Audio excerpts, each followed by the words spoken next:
বাবা, আমি তোরে এখানে ডাকলাম কেন তুই জানিস? মূলত জানিস তো নাকি? আমি তোরে ডাকলাম যে এখন সবাই আমি যে ফেসবুকে দেখতেছি, কেউ খাচ্ছে গাঁজা, কেউ খাচ্ছে সিগারেট, কেউ খাচ্ছে ইয়াবা, কেউ খাচ্ছে বিড়ি, আর কেউ খাচ্ছে সিগারেট। বাবা, তোর হাতে হাতে যদি বাবা পায়ে ধরি, তুই যেন এইটুকু খাইস নি বাবা। বাপের মান সম্মানটা রাখিস রে বাবা। আচ্ছা, যাতে হোক। বাবা, শুনতে পাচ্ছ তো নাকি বাবা? বলতেছি, আমি তোমার এতক্ষণ থেকে কি শিখলাম বলো তো বাবা?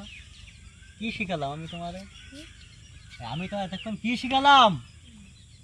বিড়ি খাওয়া, গাঁজা খাওয়া, মদ খাওয়া, তারপরে আবার বড়ি খাওয়া, ব্যঞ্জন খাওয়া, সিগারেট খাওয়া, পাতার বিড়ি খাওয়া, আটির বিড়ি খাওয়া, এইসব কিছু শিখাইলে। মদ হ্যাঁ? খাওয়া, এইসব কিছু শিখাইলে।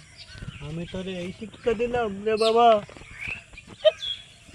ভিডিও করা